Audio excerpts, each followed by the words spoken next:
Fituesi i Big Brother VIP Albania 4, Gjesti pas përfundimit të reality show-t është rikthyer në Kosovë dhe pikërisht në Pavlan në fshatin e tij të lindjes, aty ku jeton edhe familja e tij.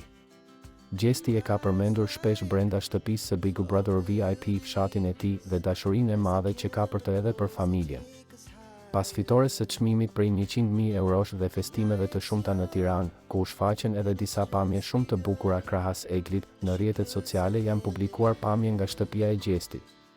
Një foto po qarkullon në rrjetet sociale, ku shihet Gjesti brenda shtëpisë së tij, teksa është duke shijuar ushqimin e nënës së tij. Por Gjesti nuk ka ikur përfundimisht në Kosovë, pasi do ta shohim sërish në ekranin e Tapu Channel. Të mërkurën ai do të jetë i pranishëm në programin më të njohur të humorit, Portokalli, i cili mbahet live në Kashar. Ndërkohë që të dielën në mbrëmje do ta shohim në ekranin e Tapu Channel. Gjesti do të jetë i ftuar në shfaqjen e radhës, të mërkurën, ora 19:00 në studiot e Tapu Channel, Kashar, shkruhet në një postim të faqes në Instagram të Portokalli.